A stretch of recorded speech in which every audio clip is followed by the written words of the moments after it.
Yo siempre pienso preguntando por un restaurante o bar con el que andáis obsesionado últimamente. De donde sea, Murcia, Madrid, Barcelona. Estuve el otro día en un restaurante en Carabanchel que se llama Astral, ¿Ok? que me pareció una maravilla absoluta. Ok. Hoy un sitio de toda la vida, pero con muy buen producto, muy tranqui, muy de barrio, todavía sin gentrificar, o sea que... ¿Bar Paco o ya Bar Paco 2.0? No, Paco. Paco Paquirrín. Nada de beta ni de 2.0. Ya. Sí. Qué bueno, Sí, me gusta. guay. ¿Vale, Miguel Ángel? Pues yo es que vivo obsesionado desde que nací con el merendero bar restaurante El Yeguas. O sea, a mí lo que más me gusta es merendar en mi vida, pero bueno, esto es un restaurante. Lo que pasa es que en la huerta de Murcia se llaman merenderos. Claro. ¿Que no es para merendar? Que no es, bueno, sí, porque se te hacen las sobremesas bastante largas. Es un bar de toda la vida, de embutidos, es un bar al que iba mi padre, al que iban mis hermanos, entonces es casi como que para mí es un mito. Lo mito en la novela y yo no sé si también en el libro este. O sea, que yo... es un bar del que no puedo salir mentalmente y está todo bueno. Porque no sé si es condición sine qua non la merienda de la siesta y viceversa o no. Yo meriendo después de levantarme de Fundamental. la siesta. O sea, a mí me pide el cuerpo glucosa, pero como un desquiciado, ¿no? A las 5 y pico de glucosa. Sí, ¿no? Totalmente. Vale, no, pensaba que tal. Es el MDMA de la vida. Entran ahí la gente como en... Tenemos titular, por favor, porque evitamos esto, que me he despistado. ¿El MDA de cómo? No, la sobremesa es el MDMA de la vida. La gente entra ahí en una querencia de somnolencia, porque tienes sueño, el cuerpo está como ya ha bajado la sangre al estómago, entonces está así que lo mejor es irte a dormir la siesta. Yo eso, a mí a veces se me hace un poco bola esa sobremesa extendida. Total. La que dice, déjame que me vaya a mis aposentos y luego vuelvo con fuerza. Con ganas, claro. Sí, meriendo un café con leche y para adelante. Que es lo que dice Andreu Buenafuente, Claro. que es que se la pela tres cojones, que es que se va a la cama y ahí puede estar el Papa de Roma en la mesa, que él se pira a dormir. Me parece muy educado, Muy educado. mejor que se puede hacer. Efectivamente. No vamos a presentarlo todavía, vamos a seguir con más cositas que tenía por aquí apuntadas para mi introducción. Hay una cuestión que a mí me molesta particularmente y que además al mismo tiempo entiendo que es involuntaria, que es esta pregunta del ¿y tú qué haces? Que automáticamente se responde con yo trabajo de, ¿no? Quizás vamos a ir un poco, quizás tiene esta cuestión algo que ver con el tema de hoy, pero no sé si a vosotros os pasa, que también caéis en este formular esta pregunta, esperando que la respuesta sea yo trabajo de. La cuestión también, cuando te preguntan por ti a propósito de tu hacer, y es difícil que conozcamos otras formas de hacer que no sean las de trabajar, la identidad y la productividad están ya identificadas y, bueno, quizás es el problema. También hay veces que está bien como una escapatoria, ¿no? Mientras nos creamos que no coincidimos con nuestra identidad personal, a mí me preguntan, dices, soy profe. Y como ya hay una barrera, que todo lo demás queda de alguna forma cuidado, ¿no? Ya. Sí, tiene que ver eso también, creo, con esa idea de cómo te ganas el pan. Claro, o sea, de qué vives, ¿no? A mí, por ejemplo, que tengo esa doble naturaleza de escritor y profesor, lo que me da de comer es la universidad y entonces siempre respondo soy profesor en lugar de soy escritor, porque la literatura me da de beber, pero no me da de comer. Y tiene que ver con eso, con qué te pagas la hipoteca, ¿no? Total. Ya está. Total. Para que no conozcan a los invitados de hoy, por un lado Miguel Ángel, que como decía, escritor, pero también profesor de Historia del Arte en la Universidad de Murcia. Y por otro lado Juan Evaristo Valls Boix, que bueno, como valenciano en verdad tampoco igual, ¿no? Está bien. As Boys. Juan Evaristo está bien. Juan Evaristo, no, yo te digo en la calle en la que vivo en Barcelona, llevo 5 años, todavía no sé pronunciarla. Pues Juan Evaristo también es escritor y profesor de filosofía de la cultura en la Complutense. Y bueno, ha publicado hace poco el libro El derecho a las cosas bellas, que es por el que lo hemos traído. Y Miguel Ángel, que hace ya como 5 años que ni se acuerda de lo que escribió otro libro hermoso, El don de la siesta. Y bueno, con esta pequeña introducción vamos a meter cabecera de Lidia, por favor. Por favor, la cuenta cuando puedas. Qué feo está eso. Chico, no sé. ¿Cómo pagamos esto? Bueno, pues a pachas, ¿no? A pacha. Venga. Quería poner un vídeo que hay algo de efectismo en este vídeo y me da un poco de rabia en vez de ponerlo, pero lo voy a poner. Que esta parábola, no sé si la habéis visto, este vídeo que circula por internet de la parábola del pescador. Bueno, no os cuento, os lo muestro. Un turista norteamericano se le acerca, entablan conversación y en un momento determinado el turista pregunta: ¿y usted a qué se dedica? ¿En qué trabaja? Bueno, yo soy pescador. Caramba, un trabajo muy duro. ¿Trabajará usted muchas horas cada jornada? Sí, bastantes horas. ¿Cuántas horas trabaja como media cada día? Bueno, yo le echo a la pesca 2 o 3 horitas. ¿Qué me dice usted? ¿Y qué hace con el resto de su tiempo?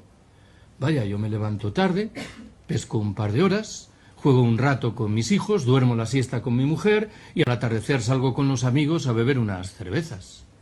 ¿Pero cómo es usted así?, reacciona airado el turista norteamericano. ¿Qué quiere decir? ¿Que por qué no trabaja más? ¿Y para qué? Pues porque si trabajase más, en un par de años dispondría de un barco más grande. ¿Y para qué? Más adelante podría abrir una factoría en este pueblo. ¿Y para qué? Con el paso de los años montaría una delegación en el Distrito Federal. ¿Y para qué? Más adelante todavía abriría oficinas en los Estados Unidos y en Europa. ¿Y para qué? Las acciones de su empresa cotizarían en bolsa. ¿Y para qué? Sería usted inmensamente rico. ¿Y para qué? Bueno, qué sé yo, al cumplir 65 o 70 años, podría retirarse tranquilamente y venir aquí a este pueblo, a levantarse tarde, pescar un par de horas, jugar un rato con sus nietos, dormir la siesta con su mujer y salir con los amigos a beber unas cervezas. Fundamental o dormir la siesta. Bueno, no sé a dónde os lleva este vídeo, qué os hace pensar, pero hay algo de cierto, que es que de alguna forma la postura del turista americano está ganando un poco la batalla a lo que siempre hemos querido, que es no pegar ni golpe, o al menos yo. Totalmente. Sí, sí. Sí, bueno, yo creo que en el vídeo, no sé si esto se va a poner un poco pedantón con 2 profesores de universidad. Claramente, sí. Sí, bueno, dalo por hecho. Vamos a ver si entre Murcia, Alicante, las cervezas como que se relaja un poco. Pero sí, yo creo que en el vídeo, por decirlo así pedantonamente, hay como 2 racionalidades contrapuestas. Una que es la capitalista. Es interesante que ahí aparezca vinculado al American Way of Life, que se vende en nombre del disfrute. La racionalidad capitalista dice que todo aquello que no gana y no crece no vive o no vale, ¿no? Entonces, justamente una vida que no sea acumulativa es una vida como abyecta, sin sentido, incomprensible.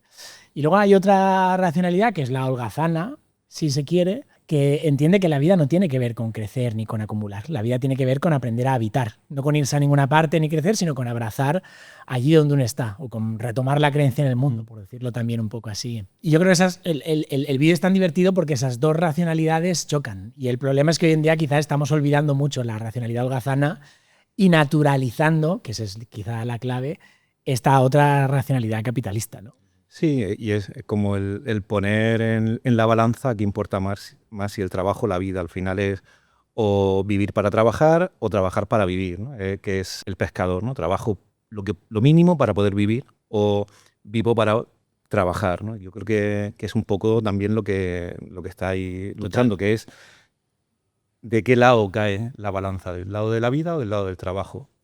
Y hay una cosa que en el vídeo no aparece porque para que el chiste salga, pero en la racionalidad del turista yanqui, en realidad destruye el hábitat. No solo impide habitar y llevaría al pescador a esa locura de estar siempre trabajando sin vivir nunca, precisamente porque no descansa, sino que eso, bueno, gentrificaría el pueblo, haría que la pesca fuera de peor calidad, haría impagable el producto de la pesca para aquellos mismos que trabajan pescándola, ¿no? Es decir, como que es muy destructiva en el fondo, no solo en términos de descanso, sino en general en términos de todo el ecosistema que había antes de su instalación. No tendría lugar el pescador para volver a hacer eso que hacía. Exactamente. O sea, es como eso, cargárselo todo, ¿no? Es que al final esta frase que tú citas también en tu libro, de que no te acordarás, de Marx, de algo así como todos los sólidos sólidos en el aire. En el aire, correcto. Sí. O sea, hemos titulado el capítulo El derecho a la pereza. Me gustaría que definierais o que intentarais hacer una aproximación o una definición a qué es para vosotros el derecho a la pereza. En mi caso yo soy al final historiador del arte, que yo el libro lo escribí como un divertimento. Y no soy experto siestero, soy amateur, amador, amante de la siesta, ¿no? Y amante también de la pereza, que es algo que tiene que ver con uno de los placeres del cuerpo, que es el dejarse caer, ¿no? El dejarse vencer, ¿no? Y estamos como constantemente luchando contra todas las fuerzas para mantenernos erguidos, para seguir hacia adelante, a pesar de que a veces el cuerpo tira de nosotros para abajo, ¿no? Entonces, el dejarse vencer es un signo, o se ha considerado como un signo de debilidad, ¿no? También religioso, uno de los pecados capitales, ¿no? Porque no eres fuerte, no tienes la virtud de vencer a eso que es natural, ¿no? Que es que las cosas caen por su propio peso. Entonces, de algún modo, la pereza es el dejarse fluir, ¿no? Esto del fluir tan oriental y tan de flow que decimos ahora, tiene que ver con la pereza, con tú fluye, o sea, no te resistas, ¿no? Y es para mí como un dejarse ir, ¿no? Entonces está muy vinculado con los placeres del cuerpo, con todas las cosas que tienen que ver con ¿por qué no? Prefiero, o sea, me dejo ir, ¿no? Que tiene esa cosa de una agencia que el cuerpo toma sobre el sujeto, ¿no? Es decir, cuando nos entra el sueño, cuando nos sentimos cansados, cuando empezamos a distraernos, como que el cuerpo está reclamando algo que el sujeto, que somos cada una de nosotras, le quita, ¿no? Que es esta horizontalidad. Total. A mí, a propósito del derecho a la pereza, o sea, pensando la pereza como derecho, sobre todo el derecho a la pereza es un pequeño texto que escribió en 1880 Paul Lafargue, Ahí vamos ahora, sí. que fue el yerno de Karl Marx, un gran activista por el socialismo. Todo queda en familia, ¿no? Todo queda en familia, sí. Franco-cubano. Y el derecho a la pereza se escribe como una refutación a lo que en 1848, en las revueltas sociales que dieron lugar a la Segunda República en Francia, era el derecho al trabajo. Y en ese texto, donde famosamente Lafargue defiende reducir la jornada laboral a unas 3 horas o 4, que es muy interesante porque es algo que medio siglo después el propio Keynes, alguien tan poco sospechoso de socialista como Keynes, defendió en la Residencia de Estudiantes de Madrid. El texto propone esto. Pero hay una cosa para mí muy interesante que dice, todas las miserias contemporáneas tienen una sola raíz, que es la pasión moribunda por el trabajo. Que los trabajadores estén enamorados del trabajo. Dice, esta pasión agota las fuerzas vitales de los trabajadores y les lleva vidas miserables, ¿no? Entonces, esto me parece interesante porque ahí Paul Lafargue está diciendo que la pereza es una fuerza vital y es una pasión que son ajenas al capitalismo. Es una forma de estar en el mundo y de afectarse por el mundo que no tiene que ver con el capitalismo. Y hay una cosa muy interesante también, y es que para el suegro de Paul, para Marx, el trabajo era una necesidad natural del hombre, ¿no? Marx criticaba el trabajo asalariado, pero no el trabajo, porque como tal era la forma de relacionarnos metabólicamente con la naturaleza. Sin embargo, Lafargue dice que la pereza es un instinto más noble y más natural que el trabajo. Y a mí eso me parece muy, muy valioso porque creo que así pensada, como fuerza vital de no hacer, como un deseo de no crecer, sino de quedarse, y también como este instinto más natural, como este suplemento de naturaleza al trabajo, señala una relación con los cuerpos y con los seres que no es la del trabajo, que tiene que ver con habitar, con quedarse, con contemplar, mientras que el trabajo tiene que ver con crecer, con realizarse, con hacerse. Entonces, vindicar el derecho a la pereza por estas cuestiones para Lafargue era lo verdaderamente revolucionario y no el derecho al trabajo como se había hecho décadas antes del panfleto. Claro, yo quería que explicaras también, porque bueno, leyendo en tu libro esta diferencia que hace entre lo vertical y lo horizontal, yo me acordé mucho de un amiguete que se metió a estudiar filosofía a sus 30 y tantos con la única voluntad de hablar con la gente en los bares. Era su objetivo, o sea, le daba igual ya que fuera otro carnet para cobrar el paro, me pareció estupendo. Y leyendo esto me acordé de mi amigo y me gustaría que explicara para que la gente entienda que esta diferencia que hace en tu libro entre lo vertical y lo horizontal. Sí, es una diferencia que yo elaboro a partir de 2 referencias que para mí son centrales. De un lado es la filósofa italiana Adriana Cavarero, que tiene un libro que se llama Inclinaciones, y de otro lado la grandísima poeta Silvia Plath, que tiene un poema muy famoso, casi cliché, que dice algo así como soy vertical, pero preferiría ser horizontal, ¿no? Y más adelante dice algo así como es más natural para mí tumbarme, it is more natural to me laying down. Lo que explican estas autoras es que la verticalidad, la geometría de la verticalidad y de la erección es, en términos estéticos, lo que conforma discursivamente el ideal de sujeto en el pensamiento europeo y occidental. sean el sujeto moderno, un sujeto autónomo, absolutamente independiente de cualquier otro ser, de hecho capaz de dominarlos, un sujeto que está siempre creciendo, la idea del progreso está ahí, pero también es la idea, esa verticalidad, es esa idea de que realizarse es erguirse, está en la base del sujeto empresario de sí mismo de hoy en día, ¿no? Que tiene que ver, de nuevo, con superarse, con ir más allá, con romper límites, etcétera, etcétera, ¿no? La cuestión de esta verticalidad, los problemas que encierra esta verticalidad es, bueno, de un lado, que es un poco ficticia, porque en realidad siempre estamos dependiendo de alguien, siempre estamos sostenidos o sosteniendo a alguien, siempre hay alguien que nos haya enseñado a hablar, que nos precede, etc. O sea, de un lado es un poco mentirijilla, esa idea del sujeto perfectamente autónomo, separado de todo lo demás. Y de otro lado es que es un tanto violenta también, ¿no? En términos un poco pedantes ontológicos, porque la verticalidad siempre supone una relación de dominio, de fuerza, de conquista sobre los otros, ¿no?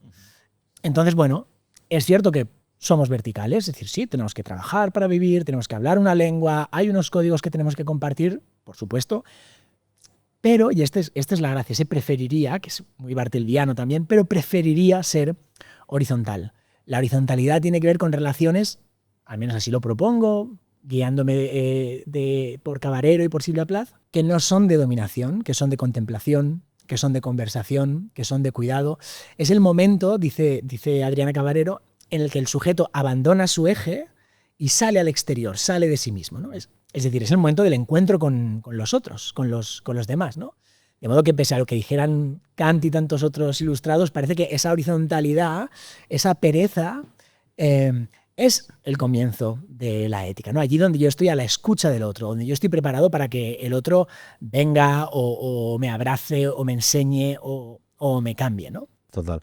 Bueno, se me ha olvidado darle las gracias a Kitchen 154, que nos ha acogido en su local de Conde, en Madrid, hermoso, y nos ha puesto aquí para merendar un curry de lubina y una sardina en escabeche. Horizontales. Muy horizontales. Muy horizontales, efectivamente. Sí. Gracias, Kitchen, sois los mejores. Miguel Ángel, la siesta tiene mala prensa, ha quedado claro eso. Es cosa de vagos, por supuesto, y se defiende siempre con la boca chica, que esto es algo que me gustó mucho, que lo recalcaba mucho en tu libro, que se defiende porque hay que defenderla, a quien no le gusta, pero con la boca chica. Y ambos mencionáis, creo que tú también, Juan Evaristo, a Weber en vuestro libro. ¿Qué papel ha jugado entonces ciertas instituciones morales, llamémoslo así, por no decir la Iglesia, a la hora de hacer escalar aquello de que la ociosidad es enemiga del alma? Sí, tiene que ver con lo que acaba de decir sobre de la pereza, de la horizontalidad frente a la verticalidad, ¿no? Los tumbados frente a los trabajadores erguidos y los que se dejan, los que caen al pecado frente a aquellos que se resisten. Entonces la siesta ha sido vista, sobre todo en la cultura cristiana, como la pereza, como un dejarse caer, y especialmente en la ética protestante, pues como una resistencia al trabajo, ¿no? Porque dejarse vencer es dejar de producir y tenemos que estar constantemente produciendo. Entonces se dice como con la boca chica también, porque está relacionada con una cuestión de clase también. Al final, quien produce es rico, quien no produce es pobre y es un vago, ¿no? Entonces hay como toda una serie de clichés, ¿no? Construidos en torno a la siesta, también una vinculación con la clase y con el territorio. El sur es el lugar de los vagos y el lugar del andaluz que duerme la siesta. Ahora hemos visto que los andaluces son los menos absentistas en el estudio último del trabajo y falta más la gente de Gijón que la gente de Sevilla a trabajar. También está pues bueno, esa idea como del tiempo parado del sur. Entonces lo decimos con la boca pequeña, sobre todo en este mundo donde tenemos que estar constantemente produciendo, porque parece que queda mal dormir la siesta. Tú se lo dices según en qué contexto y bueno, estás perdiendo el tiempo, que es la cuestión central aquí, ¿no? La cuestión del tiempo, ¿no? El tiempo como algo que es una unidad de trabajo y es una unidad de producción y lo estás regalando. O sea, ¿cómo se te ocurre irte a dormir para no hacer nada? O sea, ¿qué haces cuando estás durmiendo? ¿Qué haces una hora y media acostado, que es la siesta que duermo yo? Mínimo. Si estoy bien, puedo tirar un poco más, ¿no? Pero 90 Está en minutos forma. para mí es la siesta, Ya. la siesta perfecta, ¿no? Entonces, lo tengo que decir como con la boca muy chica y según qué contexto. En el contexto académico, por ejemplo, cuando estuve en Estados Unidos, allí era como... ostras, la siesta no la voy a mencionar, pero entendieron que aquello era como el respeto a la diferencia y entonces pues, de repente me pusieron un sofá para que la pudiese dormir, como tú con tus costumbres de aquí no te vamos a mirar mal por hacer esas cosas. Una guitarra flamenca. Claro, luego me dio un poco una paranoia productiva y entonces tuve que hacer más paper que nadie, ir a más cosas para que me hayan dado una beca allí. No quería que pensaran que estaba todo el tiempo durmiendo la siesta, ¿no? Pero sí que se veía como lo extraño, cuando en realidad pues, todo el mundo al final la duerme por lo vagine, ¿no? Porque al final empiezas ahí a preguntar y todo el mundo se queda sopa un poquito después de dormir, o se hace así, o la gente se va al baño ahí como a pasar su tiempo apoyado, ¿no?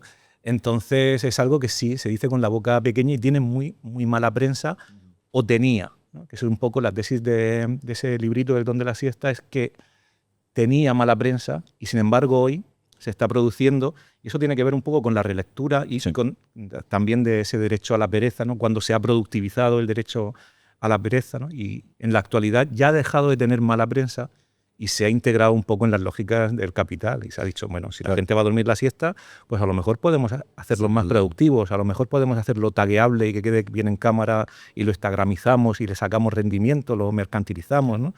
Al final es muy curioso cómo esas cosas que antes se veían mal, hoy se pueden productivizar, ¿no? Porque es un poco en lo que estamos, en la siesta real frente a la siesta capitalizada, que es un poco la batalla que trato de plantear en el libro, ¿no? De hecho, tú lo dices con una frase muy buena, muy bonita, que se trata en el fondo de poner nombre a algo que ya conocíamos y enseñarnos a hacer algo que ya sabíamos hacer.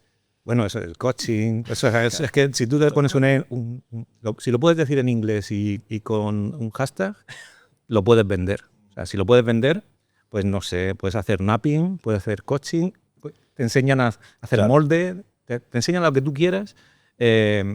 Y eso parece que es nuevo, pero es lo de siempre, pero productivizado. Entonces, al final, la clave es si se puede vender, ¿no? Y se puede vender todo. Es que se puede vender hasta el aire, hasta el cielo.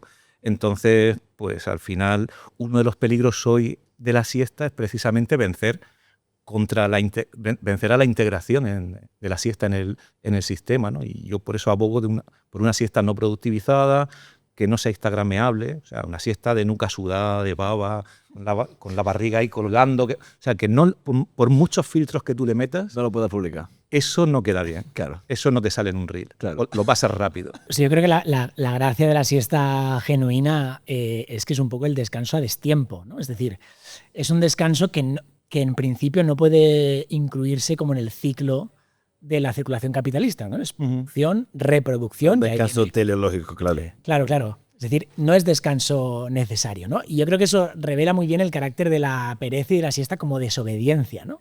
En un mundo donde los valores propios del trabajo se han de alguna forma naturalizado como valores éticos, la pereza, la siesta y aquellas prácticas que nos permitan abrazar un tiempo sin objeto, un tiempo que no es rentable, son prácticas de resistencia, justamente. Quizá el problema viene con esta cuestión ahora de las power naps. Yo me he encontrado en gimnasios máquinas para dormir. Primero las vi por primera vez hace unos años en California, pero ahora se encuentran por ahí una máquina donde te metes ahí. En el mismo gimnasio. Sí, entonces tú puedes ir a hacer bíceps, a hacer glúteos o a tener una siesta revitalizante que te recupere. Reventar los bíceps. Efectivamente, para que vuelva a garantizar que la disponibilidad y el rendimiento de cada hora sean máximamente, que sean óptimos. Claro, es como entender el cuerpo como una batería. O sea, te dan un chute de energía con el sueño y el cuerpo vuelve a producir y vuelve a ser un cuerpo disponible para el sistema. A mí eso me parece la perversión más absoluta. Pero es muy difícil escapar al final de ese tipo de siesta productiva, porque es cierto que te levantas de la siesta mejor. Claro, yo me levanto mejor, pero no duermo la siesta con el fin de producir más. La duermo como una decisión puramente placentera. Para mí tiene que ver la siesta con todos los placeres del cuerpo. Igual que tú comes para alimentarte, pero también comes porque te gusta, esto tiene una pinta de picar y de estar riquísimo, pero lo haces por algo más que la mera funcionalidad, ¿no? Hay un uso de los placeres y la siesta tiene que ver con eso, no con el descanso solo para descansar el cuerpo, sino con el descanso por un cierto placer. A mí es lo que yo creo que de las cosas que más me gustan. Yo me levanto muchas mañanas y conforme me voy levantando voy diciendo, ostras, qué siesta, no voy a hacer. Antes de levantarme, me levanto con la siesta tatuada con la siesta en la frente. Y voy todo el día, digo, ostras. Y llego a casa y digo, ostras, es que ya me tiene que estar tocando U2 en el salón para que yo no me vaya a acostar ahora mismo a dormir la siesta. Claro, y de hecho, esta mala prensa que tiene, al final también genera un sentimiento de culpa. Que de nuevo, este gran titular que tú tienes en el libro de que la culpa de la siesta se parece a la culpa después de masturbarse. Tiene algo de eso también, ¿no? Sí, tiene que ver con el placer, por el puro placer, sin producción o sin reproducción. Al final tiene que ver con que has hecho algo que no tiene un fin, más allá de generar un placer en tu cuerpo. Y punto. No lo haces para algo, no lo haces para reproducirte, no lo haces para producir. Entonces tiene que ver con el placer sin fin, ¿no? Es un poco lo que más se odia en ciertas... Bueno, lo que más odia la religión cristiana, es que comas simplemente por placer, que folles simplemente por placer, que duermas. Total. O sea, al final, los pecados capitales tienen que ver, y todo en general, con esa idea de, ostras, que se nos desmonta el chiringuito. Si esta gente se queda ahí en esa burbuja de solo el placer, ¿no? Tienen que ver con quedarse en este mundo, sin buscar otros, sin buscar más allá. Sin ir más allá. Claro, sin ir más allá, ¿no? Y eso, en un sentido neoliberal, capitalista, crecer, emprender, como en esta especie de parábola, y en un sentido religioso, del más allá de alguien que te va a juzgar, ¿no? Como ahí ambos discursos contraperezosos coinciden. De ahí la gracia de que tanto la siesta como la pereza, o la siesta como arte perezoso, tiene que ver con recuperar la fe en este mundo, como con quedarse aquí, como en aprender a habitar con los otros, ¿no? Y de ahí quizás ese placer tan íntimo. Sí, es un placer y una conquista, ¿no? Porque, bueno, tú también lo comentas en algún momento, ¿no? Que dormir es una conquista. Una Total. conquista que no todo el mundo se la puede permitir. Necesitas un sueldo, un placer, un espacio, unas condiciones al final. O sea, tiene la cosa de la broma, de la siesta, pero no todo el mundo puede dormir la siesta, ¿no? Claro. No te lo permiten, no tienes el tiempo, no tienes la disposición, no tienes el lugar, no tienes la posibilidad. Entonces, al final es un privilegio también, ¿no? Para mí es como una conquista, ¿no? Y eso también hay que tenerlo muy claro. Cuando uno puede dormir la siesta, que sepa que esa decisión es algo que no puede tener todo el mundo, ¿no? Y saber que uno está haciendo cosas que no pueden hacer los demás, creo que es importante. Sí, 100%. Hay también o sea, la idea de contraponer goce a vicio igual tiene un poco, o sea, o nace de esto que comentábamos, ¿no? De el hecho de que debe haber un límite al goce y sobre todo también una posposición perpetua de ese goce, ¿no? De, bueno, ya gozaremos mañana cuando hayamos conseguido X cosas, ¿no? O sea, entonces para mí la pregunta sería, ¿hay una frontera real entre el goce y el vicio o en verdad es una herencia de esta moralina que comentábamos antes? Yo creo que aquí habría que historizar quizá un poco. Porque si atendemos a las sociedades de, vamos a decirlo rápido, la primera mitad del siglo XX o incluso la segunda mitad del siglo XIX, las sociedades basadas en un capitalismo fabril, ahí efectivamente el trabajo opera en términos muy protestantistas con una lógica del sacrificio, ¿no? Uno se rompe el lomo siempre esperando a que habrá un momento, ¿no? Va acumulando, va ahorrando y en un momento dado hace tal o cual viaje o lo heredan los hijos, etc.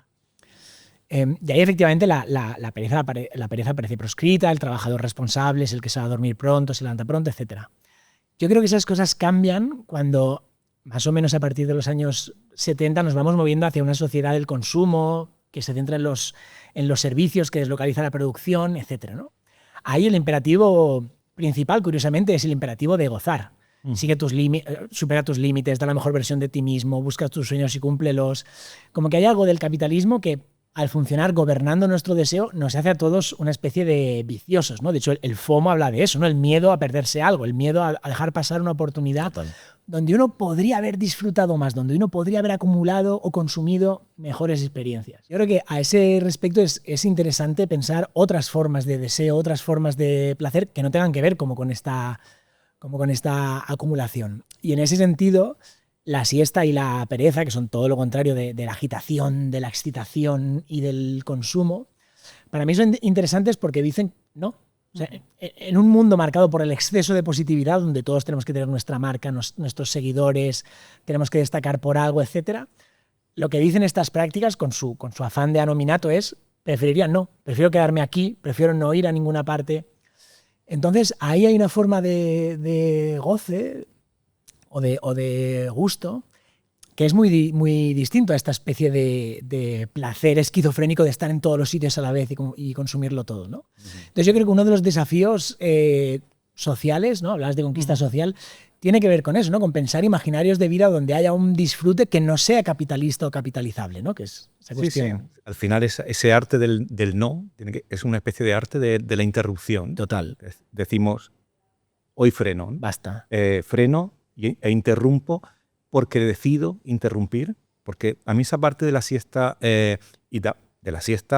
o de la pereza en el sentido de no me levanto del sofá, de pillar la posturita, o no hago esto, o no voy, o no mando este email, o estoy cansado y me dejo, me venzo, ¿no? Creo que tiene que ver con también una lógica del tiempo, de un tiempo de futuro y un tiempo de presente. Total. Decir, no, yo donde estoy realmente es aquí y ahora, ¿no? Y interrumpo y habito ese aquí y ahora, ¿no? Es un poco como decía Camilo José Cela, que la siesta era el yoga ibérico, ¿no? Pues un poco el mindfulness del cuerpo, es decir, bueno, esto, lo único que tengo yo aquí ahora es este cuerpo en este espacio y voy a experimentarlo y voy a gozarlo, ¿no?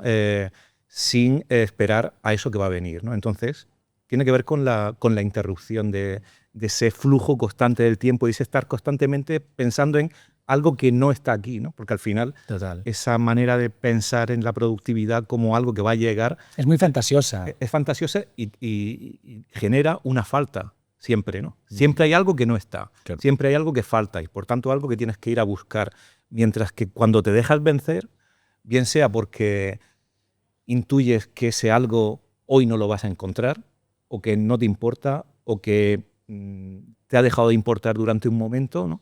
Vuelves a estar como centrado y vuelves a ser un cierto todo, ¿no? Tiene que ver con que de repente dejas de ser un sujeto sin falta, ¿no? Porque estás experimentando ese estar en el sitio, estar en el lugar y sentirlo. Esto parece un poco Paulo Coelho, pero es así, ¿no? No, pero así te cuento. Sí. De hecho, si uno atiende a la etimología de la pereza en griego se dice argos, que es directamente no hacer. Y eso me parece importante porque Marguerite Duras, Roland Barthes hablan a veces en algunas entrevistas de la fuerza de no hacer nada. Y eso es importante en una sociedad donde siempre tenemos que estar asintiendo, donde no podemos dejar de hacer, ¿no? Como que la fuerza de no hacer nada, la capacidad de parar, se torna una forma de libertad, digamos, ¿no? Ese poner un tope cuando el capitalismo nos quiere consumiendo y excitados. Y en latín, pereza se dice pigritia, que es como se alude en algunos países latinoamericanos y en Italia mismo a la debilidad. A mí me parece interesante porque refiere a una forma lenta de hacer las cosas, ¿no? Cuando uno es un vago es cuando uno hace algo pero se demora muchísimo. Y eso me gusta porque tiene que ver con ese quedarse aquí, ese encontrar gusto, ¿no?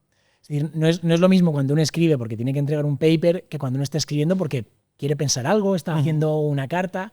Como ahí hay una especie de denuedo inverso, ¿no? Un regodearse que habla de una forma de alegría. Yo creo que eso es muy valioso también. Sí. Y de conquista de tiempo, ¿no? Al final dices, yo lo voy a hacer, pero en mi tiempo. A mí hay una cosa que me flipa y me encanta, por ejemplo, de los camareros que tienen su bar, que tienen el bar en propiedad o que han calculado el bar.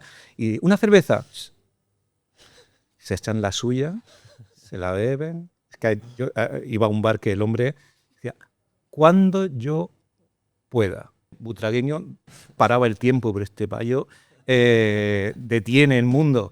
Cuando yo pueda y quiera y sea en mi tiempo. Y esto me parece como fundamental, ¿no? Decir, cuando pueda. Que ahora vamos, en Murcia, me encanta la expresión que tenemos, que es a pijo sacao, que es como ansiosos, ¿no? Yo intento como contestarla incluso hasta los WhatsApp, ¿no? Cuando pueda. No hay nada que te inquiete más que tener un WhatsApp sin contestar, ¿no? Bueno, pues, a lo mejor dentro de 3 semanas, o la semana que viene, o mañana, pero es que estamos constantemente recibiendo cosas que parecemos Alcaraz, teniendo que estar dando reveses y restos, ¿no? Y a lo mejor necesitamos pensar que no siempre tenemos que responder, no siempre tenemos que estar con el resto preparado, ¿no? Y si hubiera que materializar en términos prácticos o en términos políticos el derecho a la pereza, ¿cómo sería? ¿Con una reducción de jornada laboral? Bueno, yo creo que habría muchas formas. Una de las cosas que trata de hacer el libro es vindicar unos derechos donde la pereza y el descanso se muestren como una cuestión política y pública, es decir, que depende de unas condiciones materiales y que eso es algo legislable y eso es algo que se puede hacer, que no es una cuestión meramente individual. Y en ese sentido yo creo que habría muchas formas y de hecho cada uno de los derechos sobre los que trato de hablar propone una. Uno de los derechos a la pereza como derecho a parar por antonomasia es el derecho a la huelga. Aquí la ley Mordaza sigue muy activa. El derecho a la pereza como una reducción de la jornada laboral o como el derecho a la desconexión es otra vía. Si incluyo el derecho a la ciudad como derecho a la pereza es precisamente porque en las ciudades cada vez es más difícil quedarse, dormir, descansar, cuidar en general, ¿no? Las ciudades parece que son espacios o de turismo o de trabajo, entonces la cuestión de la vivienda pública, pacificar las ciudades, habilitar refugios climáticos, son todo formas muy concretas y muy claras de habilitar el derecho al descanso, que cualquiera pueda pararse y tumbarse en medio de la ciudad. El derecho a la jubilación es... Sí, muchas veces cuando hablamos del libro la gente me dice, bueno, es que esto es muy utópico, No, espérese un momento. Quizá un mundo en el que nadie trabaje absolutamente nada y esté pescando a ver si coge un mero o una lubina es utópico. Pero hay un mundo en el que se trabaje menos y en el que todo nuestro trabajo no redunde en la concentración de capitales, sino en tener más tiempo para uno mismo, para una misma y para los otros, es algo verdaderamente muy factible. Creer que es imposible es más bien un problema de imaginación que no un problema de factibilidad material. Y para mí eso es uno de los caballos de batalla del libro, ¿no? Cuando dicen que la pereza es imposible, digo, bueno, usted se está dando cuenta que las pensiones cada vez tienen menos poder adquisitivo y que la edad de jubilación se retrasa sistemáticamente en todo Occidente. Usted se da cuenta de que el derecho a libre reunión está profundamente limitado por la ley Mordaza. ¿Usted se da cuenta de que en otros países se reduce la jornada laboral manteniendo sueldo y no pasa verdaderamente mucho? ¿Usted se da cuenta que incluso después de la pandemia sigue habiendo concentración de capitales y estamos más disponibles que nunca? Todos esos, que es una miríada y habría muchos otros que aportar, son frentes donde el descanso y el descanso libre, no el descanso como recuperación necesaria para el trabajo, sino el descanso libre, independiente del consumo, independiente de la productividad, está en juego y está en juego de una manera muy clara, muy concreta y muy material. Entonces yo creo que es una cuestión de táctica y estrategia, verdaderamente. Yo le voto. Hombre, tiene mi voto sí, ayer. Perdón por el momento meeting, es que sobre todo... No, pero es que lo comparto todo, es que me parece que es la clave y que no es tan utópico como dices, ¿no? En el fondo es muy posible. O sea, cuenta con mi voto.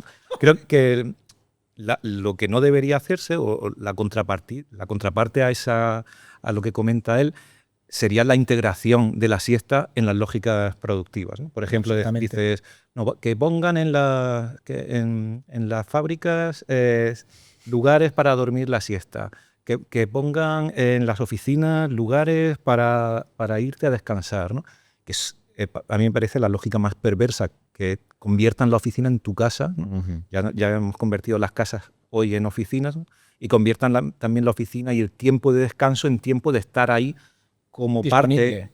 Parte de estar disponible y que en el fondo tenga que ver con esa idea de que el descanso está totalmente integrado en la lógica productiva, ¿no? Y eso me parece la perversión más absoluta y es a lo que camina, por ejemplo, pues todas las empresas cool y guays que acaban, no, aquí se viene a Google, se viene a jugar, Somos una familia. Tenemos futbolines, tenemos aquí para traernos críos.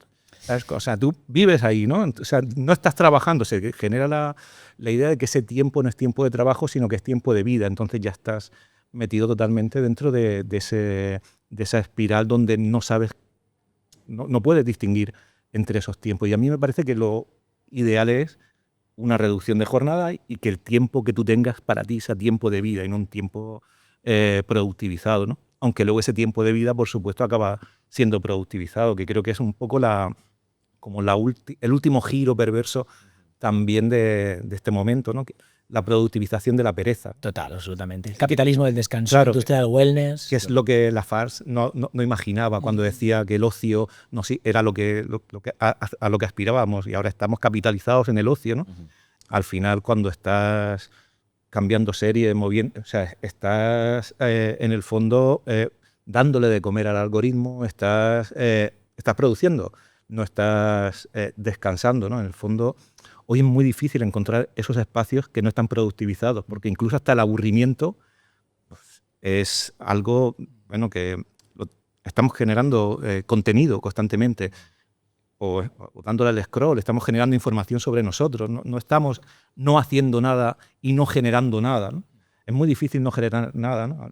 Evidentemente estás en tu casa, has puesto el ventilador y ya estás generando, ya estás gastando, ¿no? Pero creo que es muy difícil escapar a esas lógicas del ocio productivizado hoy. Y eso no encuentro cuál sería el resquicio más allá de apagar y dormir. Ya. Porque también hablabais de la libertad que supone este derecho al descanso o a la pereza, pero al final el concepto de libertad se lo ha adueñado quien pretende vincularla más al esfuerzo que a la pereza. Y bueno, y se me ocurre el nuevo paradigma del darwinismo social, que es este tipejo. Que bueno, ¿qué voy a contar, no? Mira a mi izquierda, la mejor mexicana, mira a la derecha colombiana, la mejor colombiana. Aquí solo jugamos con lo top. 2015 fregando platos, 50 euros en mi cuenta de banco. De pequeño me hacían bullying. En el colegio se reían de mí. Las mujeres se alejaban de mí como si fuera la peste. Se reían de mí todos, en la calle 2 veces, fregando platos, desarrollé una adicción a la cocaína. Pero yo tendría que estar muerto. Este barco se llama Bonus Round. Casualidad, no creo en las casualidades. Intense. Hay tantas cosas que están mal en este vídeo que no sé muy bien. Todo lo que se puede estar mal. Claro, que no sé muy bien ni por dónde empezar. Pero sí que como que encarna esta especie como de darwinismo social, ¿no? De moderno, ¿no? 2.0. Yo creo que es una versión muy, muy avanzada de una cultura del trabajo que gira en torno a la pasión por el trabajo. Y centrada en uno mismo, claro. Bueno, absolutamente individualista y narcisista, por supuesto. O sea, una de las cuestiones clave de este relato del self-made man de Yados es justamente esta, que la pasión basta. Que la pasión puede con todo y te puede llegar a todas partes. De modo que es esta cosa de si eres pobre es porque quieres, ¿no? Es decir, si eres pobre y si fracasas es porque no estás vibrando, porque no estás atrayendo el aura, etc. No estás vibrando, claro. Bueno, es lo que ellos dicen. Este discurso es muy, muy peligroso, bueno, aparte de porque entiende que todo lo que no es exitoso no vale, lo cual es violentísimo. Con un concepto de éxito muy particular, que es solo el dinero. Claro, o solo el dinero. Y bueno, y donde se ve muy bien algo que decía también Adriana Caballero, y es que estos ideales capitalistas de verticalidad son ideales masculinistas, ¿no? Como que los rasgos discursivos del sujeto contemporáneo son rasgos de la masculinidad hegemónica clásica, digamos. Pero, claro, lo que ocurre cuando pensamos que en el trabajo con la pasión basta, es que vamos perdiendo conciencia crítica. Es decir, nos olvidamos sistemáticamente de nuestras condiciones materiales y aprendemos algo totalmente falso, y es que nuestra felicidad depende de nuestra pasión y no de unas condiciones materiales de vida buena. De modo que en el trabajo se va instalando una suerte de intercambio, que a veces llaman salario emocional, donde lo que antes era un intercambio material se torna ahora un intercambio emocional, es decir, mi motivación por tus promesas, mis ilusiones por formar parte de estos valores, de esta familia, etcétera, etcétera, de modo que cada vez o se pierde la estabilidad, o se bonifican los salarios, o no se cuentan las horas extras, es decir, o el salario es directamente precario. Esta idea de no te quejes, trabaja de lo que te gusta, que en los 2010 era tan popular, esta idea de por lo menos tienes trabajo, esta idea de estoy trabajando, tengo mucha suerte, instalan que lo único que vale la pena en esta vida es la pasión, es decir, la disociación perfecta, donde uno puede estar viviendo en la mierda más salvaje, atado a una vida que no funciona, porque uno tiene que salirse de la ciudad para trabajar en ella, el alquiler le come más de la mitad del sueldo, cuando va a dormir tiene bruxismo, insomnio, etc. Es disociarse por completo de esta realidad material por creer fantasiosamente que solo la pasión, que solo un deseo encendido te va a traer una vida buena. Entonces, me llama la atención que esto a la vez genera una obediencia absoluta, es decir, no hay espíritu crítico, no hay un pensamiento de la alternativa, que es lo que ocurre en el tiempo muerto. Una absoluta obediencia, bueno, por eso este tipo hace estafas piramidales, que lo que requieren es esta obediencia. Y de otro lado, vivir cada vez peor y más engañado, ¿no? Entonces, esta suerte de masculinidad, de hipermasculinidad, que es también la idea de holdear con cojones, de seguir de aguantar al máximo, es decir, de mantenerse siempre recto y erecto, como genera toda esta violencia hacia uno mismo, que se está continuamente despreciando porque no es suficiente, y hacia todos los demás, ¿no? Entonces, es bastante desagradable. Y luego, bueno, que una vida buena sea tener una barcaza de esas, pues bueno. Total. Yo como fucking fanza no tengo nada que decir aquí. O sea, ya se tira fuera del Kitchen 154 rápido. No lo dejamos entrar, no, también te digo. Claro, total. Y aquí vemos una fotito, porque no encontrado vídeo, ojalá vean otro vídeo, pero sobre todo dedicado a mi querido Juan Evaristo. Tenemos aquí a la reina Britney Spears en este arrebato que le dio por raparse la cabeza. Y creo que lo estaba pasando mal el resto de la población mundial, menos ella. Y me gustaría que explicases por qué esto que comentas, creo que en Metafísica de la Presa, que habla de cómo Britney Spears, todas somos Britney, y por qué Britney encarna, o por qué encarna perfectamente este sujeto neoliberal. Porque lo representa. Britney Spears y toda la carrera de Britney Spears explica muy bien algo que nos enseñó a las pedantes Pierre Bourdieu o Eva Youth o Christian Laval y Pierre Dardot, a saber cómo el capital se dice de muchas formas. Lo que nos enseña Britney Spears, primero como objeto global del deseo, es que el capital ya no es solo una acumulación de mercancías, sino el capital es espectacular y el capital es erótico, ¿no? De modo que cualquier imagen de Britney, cualquier cosa que haga Britney, y esto ya lo explica muy bien en Slave for You, se torna rentable. Sea porque es muy sexy, sea porque se ha puesto gorda, sea porque ha sido madre, sea porque está loca, sea porque se da un beso con la otra y el otro se pone celoso, sea porque ha dejado al otro, cualquier cosa que ella haga y esté espectacularizada es rentable, ¿no? Entonces, si todos somos Britney es porque todos encarnamos este imperativo de aparecer, ¿no? De tener un capital sexual y un capital espectacular, ¿no? Esa es una primera cuestión. Esto me parece importante porque como sabéis, hace ya unos años se popularizó esa frase de me siento como Britney Spears, creo que esto era 2004 o 2007, I feel like Britney. Y eso me parece importante, este pequeño como meme, porque habla de una resistencia colectiva y habla de un malestar que se reconoce como compartido y por tanto como politizable. Es decir, ya no es un malestar individual que se trata con pastillas, sino como algo que nos pasa a todos, ¿no? Es decir, esta empatía, situar mi espejo en el otro por el dolor que compartimos, me parece clave.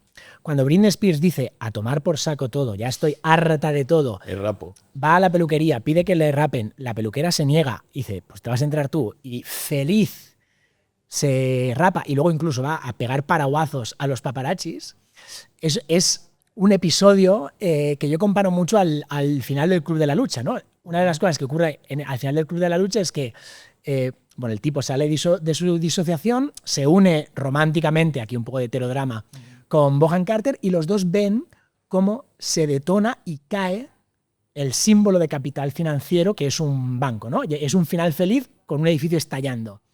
Para mí esto es un final feliz con un edificio estallando. Es decir, Britney Spears se corta la melena, que es por antonomasia uno de los atributos de belleza de la feminidad cis-hetero clásica, ¿no? Es decir, Britney Spears dilapida su capital erótico rapándose y luego justamente dando bastonazos o paraguazos a los paparazzis, que son gracias a los cuales ella es retransmitida. Por tanto, Por supuesto que esto fue calificado en su momento como una locura. Luego están todos estos problemas de Britney Spears, de su tutoría legal, de la custodia de sus hijos, ¿no? Como la idea de Britney Spears siempre como una loca, ¿verdad? Pero aquí se ve muy claramente un acto de resistencia. Allí donde se rechaza seguir acumulando y seguir sometida a este imperativo del goce y la visibilidad constante, ¿no? De resistencia y de toma y de retoma de control, ¿no? Claro, exactamente. Bueno, y esta es la cuestión, y yo creo que Miguel Ángel lo ha dicho muy bien cuando insiste en la idea de una conquista del tiempo. Si dejamos, como hemos hecho ya todas, que la lógica del capital, del crecimiento indefinido, del beneficio, colonice dimensiones de la vida que antes no eran capitalistas, como la intimidad, la afectividad, etc., nuestra vida no nos pertenece. De ahí la constante insatisfacción. Porque nuestra vida se la damos entera a ese sueño merífico del crecimiento continuo, ¿no? Entonces, es esta idea, y en el fondo es una idea como casi situacionista, en la que uno está expropiado de su propia vida. Esto puede parecer muy metafórico, pero teniendo en cuenta que cada vez los alquileres están más caros, que cada vez tenemos menos poder adquisitivo y que cada vez podemos hacer menos cosas, la idea de que nuestra vida no nos pertenece no me parece tan metafórica precisamente, ¿no? O que solo podemos ir a la ciudad a comprar carcasas de la casa de las carcasas o pagar un Airbnb o dormir una power nap en uno de estos sitios de ataúdes. Eso muestra muy claramente que nuestra vida no nos pertenece. Entonces, el gesto que hace Britney Spears es eso, prefiere la vida al capital, justamente. Y preferir la vida al capital en estos tiempos, la santa Britney nos lo enseña, es preferir la vida a esta sexualización, erotización y consumo de todo lo que hay, ¿no? Y es un poco, se hace un Bartleby. Exactamente, es el preferiría no hacerlo. Preferiría no hacerlo, ¿no? Preferiría no hacerlo con vuestras reglas, ¿no? Total. Preferiría hacerlo en mi tiempo y con mis reglas y cuando yo quiera y pueda, ¿no? Claro. Sí, yo creo que la gracia de Britney o el modo en el que Britney actualiza preferiría no hacerlo de Bartleby es justamente contra el capitalismo como imperio del deseo, ¿no? Claro. Y eso me parece muy, muy valioso a ese respecto. Bueno, vamos a traer a nuestra colaboradora Lucía Mos y ojalá alguien me pueda echar una cervecita.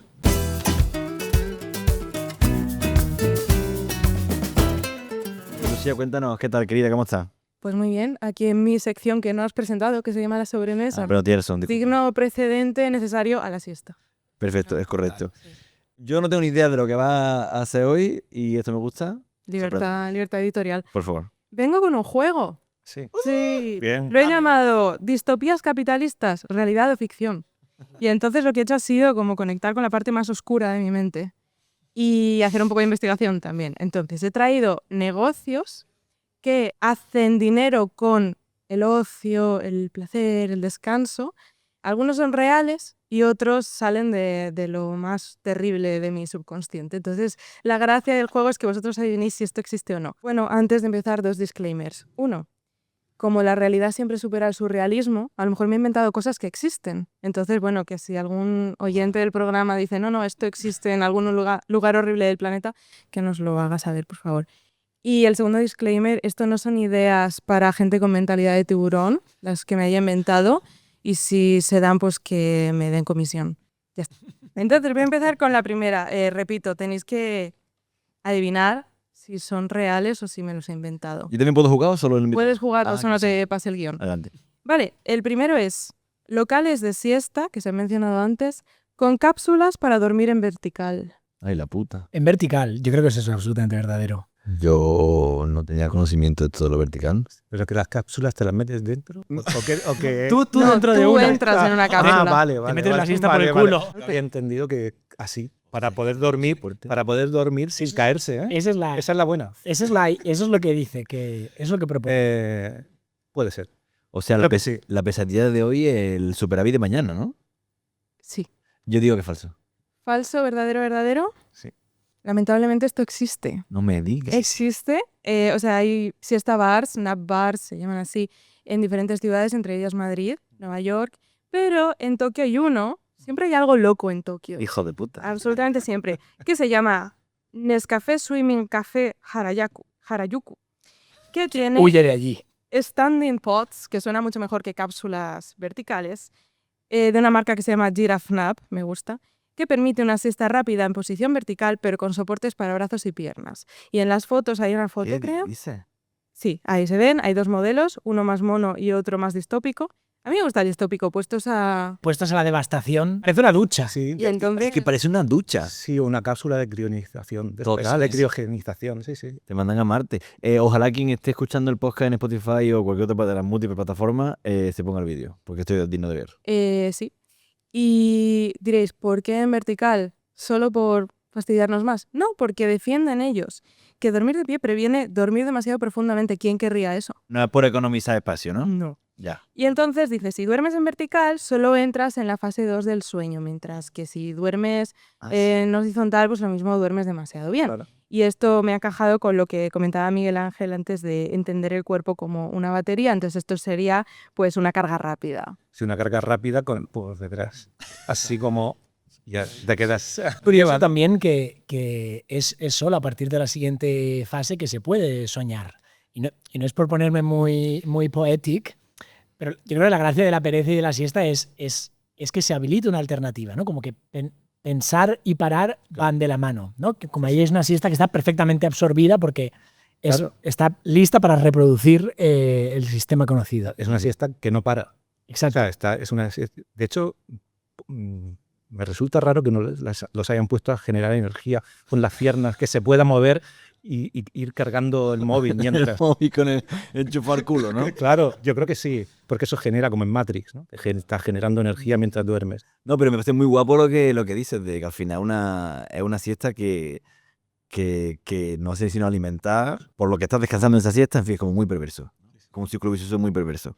Y a mí lo que más me fastidia es que no te dan almohada. O sea, en los vídeos y tal, la gente duerme aquí, en los bracitos, por lo menos lo típico de los masajes, cuando te ponen la cara así, eso mínimo. Pero no han inventado ellos una cosa que te ponen en el cuello, te mueven así también. Hay columpios de cuello esto. Pues no lo sé, pero que no se hagan colaboración. Paso al siguiente horror. Vale. Inventado o real, no sabemos. Oficinas con zonas para echarse la siesta durante la jornada laboral, pero quiero que veáis la foto porque esto os hará tal vez dudar. Esa foto se la pongo a mis alumnos. Así, ¿no? O sea, es absolutamente real. Sí, es una de las máquinas que me encontré en el gimnasio. ¡No! Sí. Es que no lo veo bien. O sea, es como una especie de cúpula. De que intenta describirla. Si en Black Mirror fueras al dentista, eso sería el dentista. Te dan yo he usado una, te dan un masaje, es oscuridad total, hay un poco de ASMR. Y te hacen una resonancia también. Te dicen si eres un superhéroe cuando sales o no, te hacen ahí. Hostia puta. Bueno, pues ya está. Pues ya se sabe que era real, pero bueno, es bonito de ver, ¿no? Siguiente idea. Columpios con reserva online en parques infantiles. Book your swing now. No te puedo creer. Negociaco. Redondo, vamos, le hacemos un visum ya, Miguel Ángel, estamos perdiendo dinero. Yo creo que sí, según el sitio también. Claro, en Murcia. No lo sé, porque es que lo que pasa es que luego hay que poner gente a cobrar y a controlar, no sé, y te sale a pagar. Yo creo que no se gana dinero con eso. Mucho IRPF, ¿no? Por ahí. Entonces yo digo que no, aunque parece que sí. Hombre, si se arregla con unos QRs, unos tornos, es como los baños de la estación donde se entra pagando. Podría ser verdadero, pero yo creo que te lo has inventado. Yo voy a apoyar la contra y decir que sí. Y ojalá. Bueno, chicos, esta es mi forma de pedir dinero para mi emprendimiento de reserva online. No existe. Por suerte es ilegal, bien. No se pueden reservar cosas porque son básicamente públicas. Y mientras tengamos cosas públicas, pues no. Bueno, esa es la gracia, que las cosas públicas no son apropiables, no son de nadie, son para cualquiera. Claro.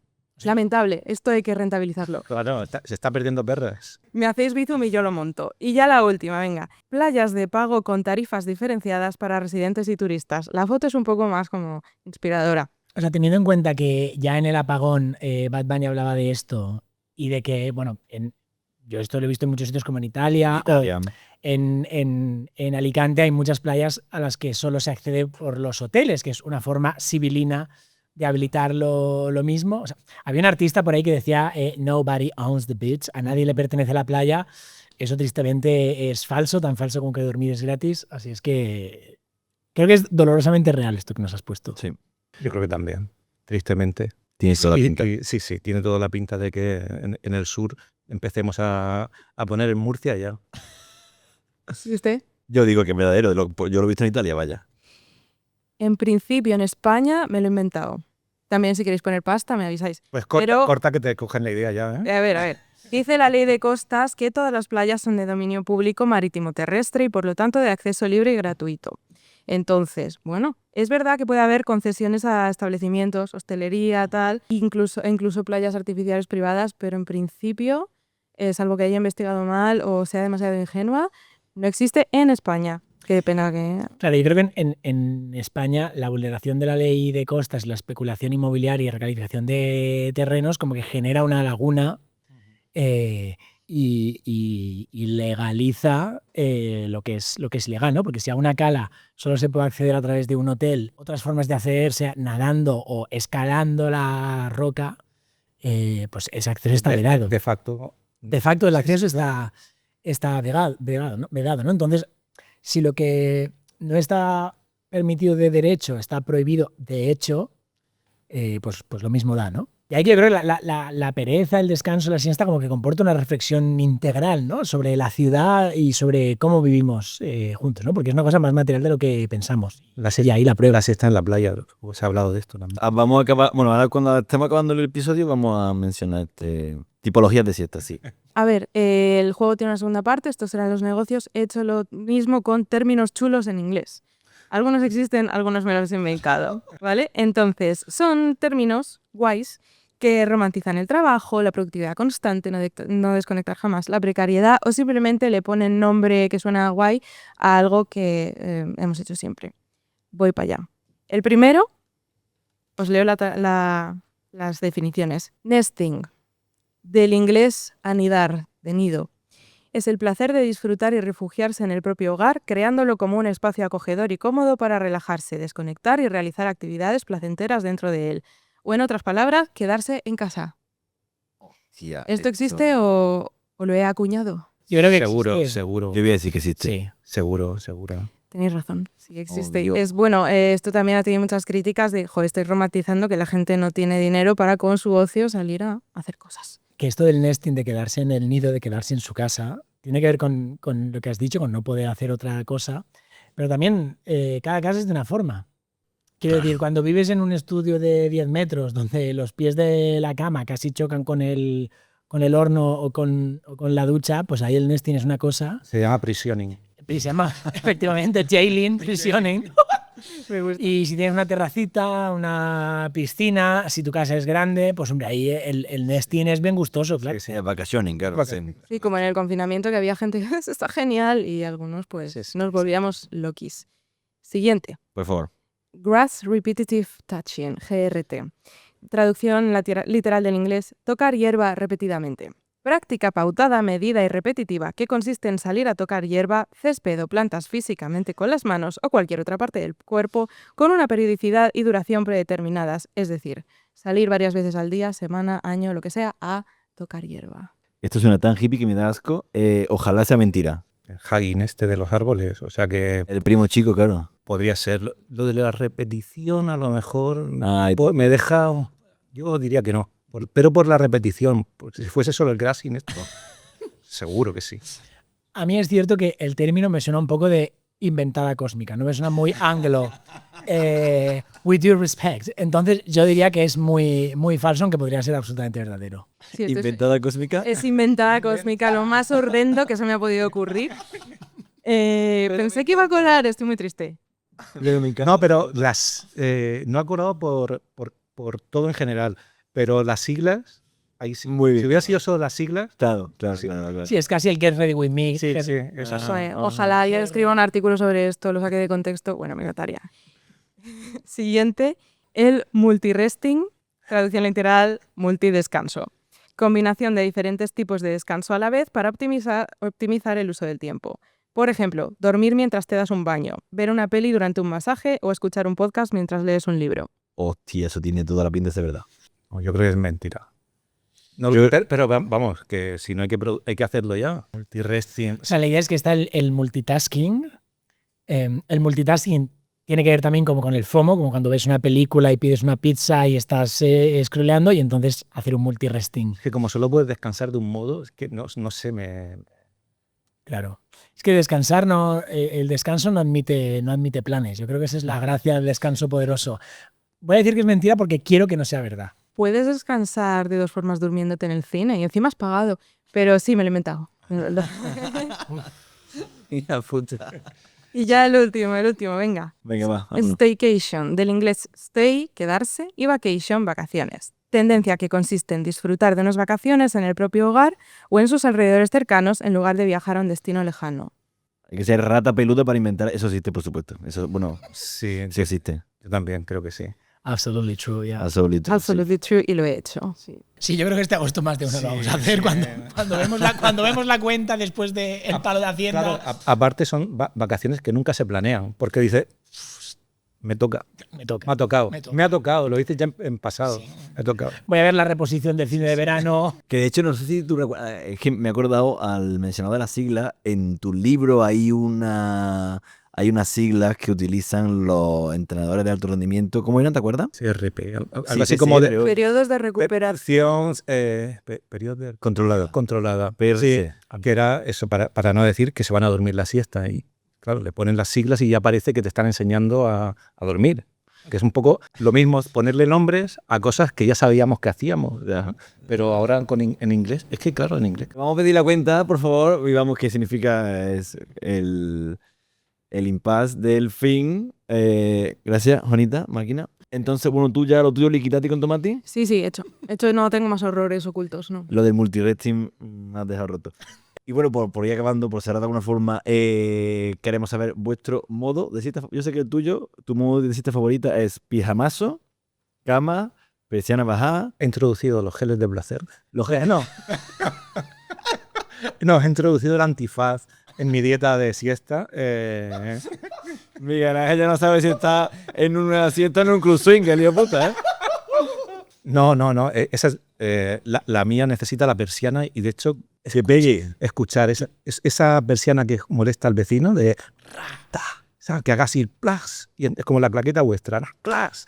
Y yo a partir de ahí entro en modo zen y sí que necesito el antifaz. ¿Ya? El antifaz me ha dado la vida. Aunque baje la persiana a tope. Sí, es que son cosas diferentes. La persiana tú la bajas como entrar en otro mundo, pero el antifaz ya te mete en ese mundo cercano. Ya. Y o sea, de verdad, ahora no salgo de casa. ¿Tapones? ¿Cómo me pongo? No me pongo. Con los geles de placer me pongo así. No, tapones no, porque es muy curioso que no me molesta el sonido nada. La luz sí, pero puede estar el vecino chillando, lo que sea. Nada, te la... No, es como si fuera un podcast. 90 minutos, pijama, oscuridad y antifaz. ¿Te pasa a veces que estás viendo, a mí es que yo soy mucho de sofá y tele, te apagan la tele y te despiertas? Curioso esto, ¿no? Sí, porque de repente hay algo que tú has naturalizado En el sueño. que ha dejado de funcionar. Como cuando dejan de taladrar al lado, también te despiertas. Porque hay algo de tu naturalidad que se ha vuelto extraño, ¿no? Pero bueno, esa es la mía. Pero vamos, soy multisiesting. Me valen todas. Soy poliamoroso de la siesta. Juan. Pues yo es verdad que la luz no me molesta para nada. Y de hecho, un tipo de siesta que reivindico bastante es justo la siesta como de la hora sexta. O sea, de esa siesta donde hace tanta luz y tanto calor que más te vale no te ir a quedan más trabajar. cojones. Entonces, por decir una, sí que piensas una siesta como vas a la playa, te desnudas, comes algo y te duermes de forma que cuando te despiertas es porque las condiciones meteorológicas han cambiado. O sea, de golpe se está poniendo el sol, hace más frío, pero ese abandonarse y soñar... O sea, creo que los sueños de siesta son sueños absolutamente clarividentes. Esa siesta es muy exquisita y muy querida por mí. Lucy, por favor, tú El siesta. mío... Venga, vamos con el comentario salido de tono.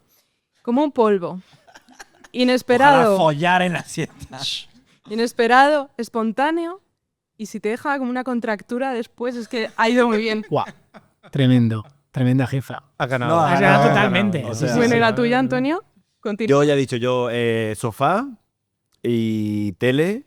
Últimamente me duermo mucho viendo The Office y me pasa que me despierto porque los hijos de puta en la... ¿Cómo se llama? En la cabecera. Hay un punto en el que la cabecera peta muchísimo y o sea que tengo como sueños de 40 minutos, creo que dura un capítulo o algo así, y en la quinta de la cabecera siguiente pues, me despierto y, luego vuelve, vuelvo a dormir así. Así que bueno, familia, muchas gracias por venir. Soy una máquina. Recomendamos encarecidamente... ¿A qué cámara podemos recomendar? ¿A esta? recomendamos encarecidamente, bueno, toda la literatura de estas dos máquinas, pero en este caso, el Don de la Siesta, El Derecho a las Cosas Bellas, librazos, cada uno en lo suyo, y muchas gracias. Nos vemos prontito, ojalá. Un placer. Un placer, un Muchas placer. gracias. Gracias. Gracias.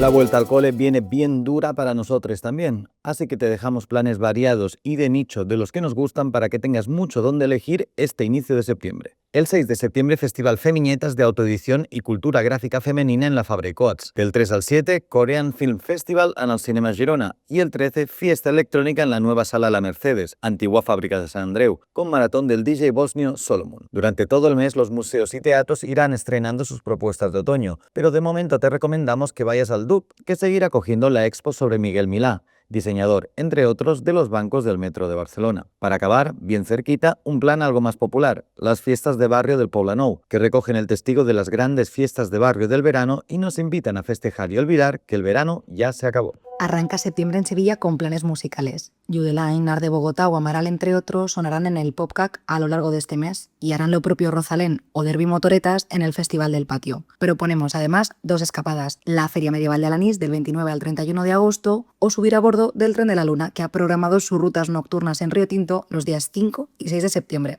Por cierto, el viernes 12 se estrena El Cautivo, la última película de Amenábar que se rodó en la ciudad. Hay un mito que dice que el verano acaba con agosto. Nada que ver. El espíritu verbenero de Madrid sigue en septiembre con fiestas como las de Alcorcón, donde podrás escuchar gratis a Vico o a Il Pequeño y Ergo Pro. Pero si me tengo que quedar con unas fiestas, esas son las de La Melonera, del 4 al 7 de septiembre en Arganzuela. ¡Nos vemos! Septiembre en Valencia es sinónimo de paella. Este mes se celebrará el concurso internacional de paella de Sueca, que cada año elige a la mejor paella del mundo, y por otro el Día de la Paella, que se celebrará el 20 de septiembre en el centro de Valencia con varias actividades y degustaciones gratuitas de arroz. Si estás en Málaga durante las próximas semanas, tienes que saber que se celebra uno de los eventos más populares de la provincia. Hablamos del Festival de la Luna Mora, en Guaro, que este 2025 se desarrolla los días 12 y 13 de septiembre. Un zoco medieval, espectáculos, velas y música, todo ello alrededor de la cultura andalusí. Asimismo, tienes las visitas nocturnas a la Alcazaba los días 4 y 5 de este mes y quedan por delante las ferias de Mijas y Maro, en Nerja. Apachas es un podcast de Secret Media Network España. Ahora puedes sumarte a la charleta en todas las plataformas gratuitas de streaming y si quieres vernos en Spotify y YouTube. Si quieres enterarte de lo que pasa en las principales ciudades de Españita Tratra, síguenos en redes con el nombre de tu ciudad seguido de secreto o secreta y léenos en nuestra web, secretmedianetwork.com.